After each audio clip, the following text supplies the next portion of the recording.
Good morning, class, and welcome back to English composition.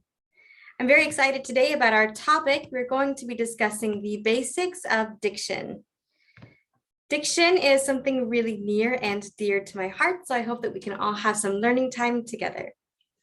So our learning objectives for class today, we have 4. Number 1 is to define connotation, denotation, and diction. The second item on our docket today is being able to use these terms correctly whenever we have explanations for our short answer questions that you'll do for homework this week too. Thirdly, I want you to decide upon the correct term to complete the sentence. We'll have some activities for this toward the end of class. And lastly, I want you to be able to find improper word usage in a paragraph, because this is a skill you'll be learning for the rest of the year and that you'll definitely be doing with a peer next week. Let's get started. I'd like to begin to introduce diction with a quote from Arthur Plotnick's essay, Deciding on Diction. He says, diction or overall word choice is a partly natural, partly conscious effort for most people. For writers, diction is always purposeful, always a costume donned for one effect or another. In each new work, it proclaims the narrator's intended personality and point of view. It spins characters out of thin air. It shades everything that is spoken, leads the readers between the lines, sets up the mood of the performance, and shapes emotional responses to it. Diction is such a powerful part of the English written word and spoken word, and it's really important that we choose the right words for whatever aims we have. Let's begin with a small activity. On your own, I want you to write down the definition for each of the 3 terms you see on the screen. I'll give you 30 seconds to start, and if we need some extra time, we can use some extra time. You may begin. As a teacher's note, I really enjoy having this activity to begin class. It gets them thinking. In my lesson plan, I allot for 1 minute of time. However, I start off with 30 seconds for the students' knowledge. This way it keeps them more focused, and I can take up to the minute that I have planned, or I can have less than that minute and be able to use that time elsewhere. Okay, class, 3, 2, 1. Excellent work. Now, before you share with me, I actually want you to do a round robin share with your teammates, because I want you to be able to understand what other people think these words might mean. Each of you will get 20 seconds. Let's start with team member 1. Does everyone understand the directions for round robin share? Yes, Elizabeth? 20 seconds. You'll get 20 seconds. Okay, and start sharing. I really enjoyed this activity. I learned it from Kagan Strategies for Cooperative and Collaborative Learning. It makes the students engage with each other, but by having this time pressure, they have to have a much more focused conversation. And I'm getting them in the practice of using the right words at the right time. So diction purposes here, making sure that they are not talking for too long and they're saying exactly what they need to say in the time that's allowed. This is a skill they'll have to learn how to do for the rest of the year. Okay, I think everyone had a chance to share. So I want you to discuss with your teammates who had the best definitions you think. Maybe they were all correct. Maybe they were just really well worded. Which do you think? Here, 30 seconds to decide on who had the best definitions. By making them talk together and decide on who had the best definitions, this gets them collaborating a little more. And in the end, I'd like for them to be able to share their definitions.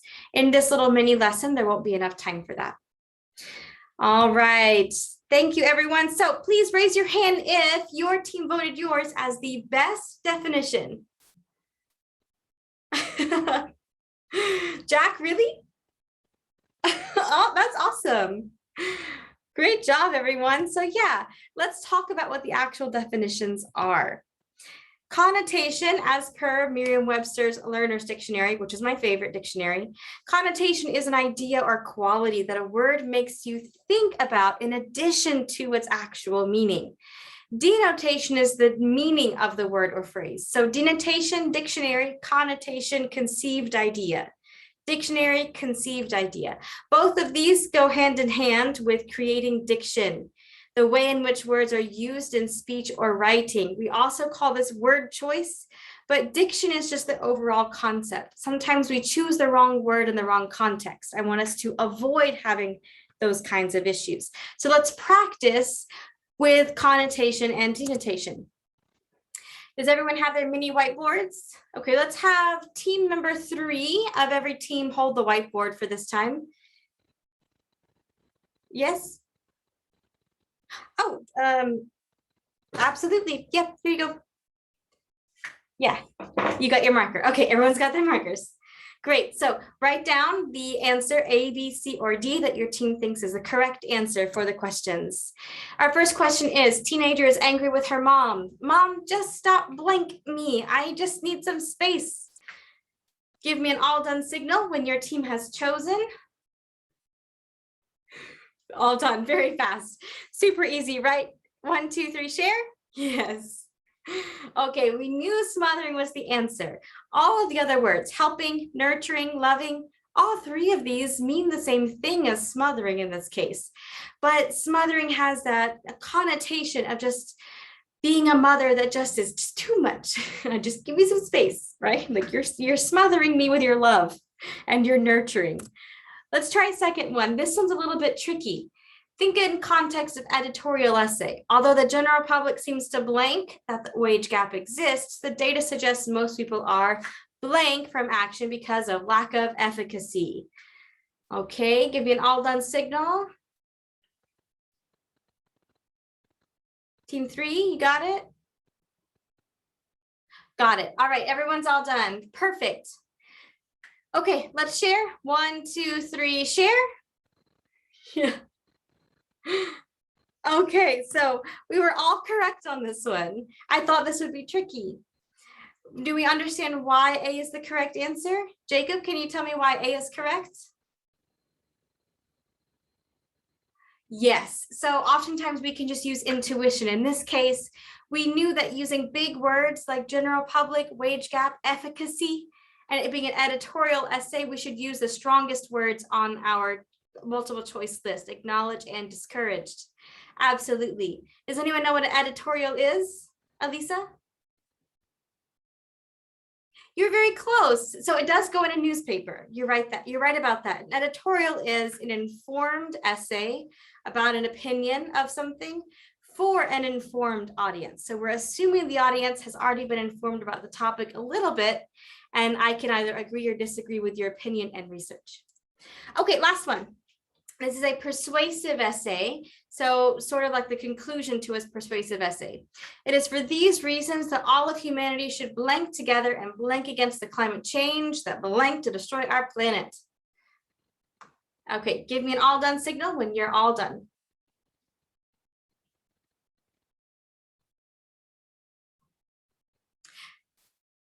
Team 3 done?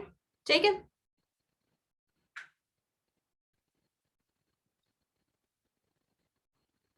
Okay, all done? All done. Great job. Okay, let's share. 1, 2, 3, share. Okay, we're split 50-50, except for team 2. Okay, so we had 3 for letter D and 2 for letter B, and D is the correct answer. Let's go over why. We knew that we had 2 options for each word. That's why I made it that way, a bit tricky. So it's either all of humanity should sing or all of humanity should band together. And singing and band kind of goes together with music, but band is the correct answer for that one, to come together. And is it fight or rally against the climate change? Well, you can rally till the dogs come home, but that doesn't mean any action will happen. So that connotation again, having that action against it. Yes, so fight is the correct answer for that one. So between B and D, the last choice was wishes or seeks to destroy our planet. Seeks is the correct answer for this one because only people can wish. And when you make it, when you personify something like climate change, which is supposed to be this big monster out there, it actually makes it more personable. And that's the opposite of what you want for a persuasive essay. And kind of like using biblical language here, the enemy that seeks to kill, steal, and destroy, that seeking verb is what gives it that really heavy weight of that monster-esque quality. Awesome work, class. Next week, you'll be doing this same activity, but with your classmates' essays. They are going to have blanks in them. So what I want you to do is to look at the paragraph. I want you to choose 3 words that you should change to be better words. I'll give you just about a minute. 1, 2, 3, go. I'm running short on my mini lesson time frame, so I'll just skip to the next part. So great work, class. I chose these 3 words. Anyone else choose these 3? Elisa, Elizabeth? Jacob says he got 2 out of 3. Okay, great. So here's why these 3 words need to be changed. When we were little, we talked about our dreams, but the whole point is about our dreams, our thoughts, our aspirations, not when we were little things, when we were young things. So that young should be the correct adjective here. And also young ends the paragraph. So have that sandwich of beginning and ending with the same phrase is really strong. Chattered, it's a lightweight word. Connotation is like squirrels chattering in a tree. And our paragraph is about hopes and dreams and aspirations, very deep-seated stuff. Chattered, not the right connotation. We need something like spoke. It's a much stronger and more proper word. And then of course, a just classic grammar mistake. Little of us believed, no, few of us believed. So making these 3 changes actually improves this paragraph so much. Absolutely. All right. In conclusion, we're already at the end of class. We discussed connotation, denotation, how it helps with diction, understanding word choice, and figuring out how to have the right words in our essays. For the homework this week, I want you to read aloud your essay so you can hear those small grammar mistakes and hear when you have some diction problems. Homework next week, page 39, write your second draft, print it, and bring it to class. Thanks everyone for your attention today. I hope that you have a blessed and wonderful week, and I will see you next time. May God be with you.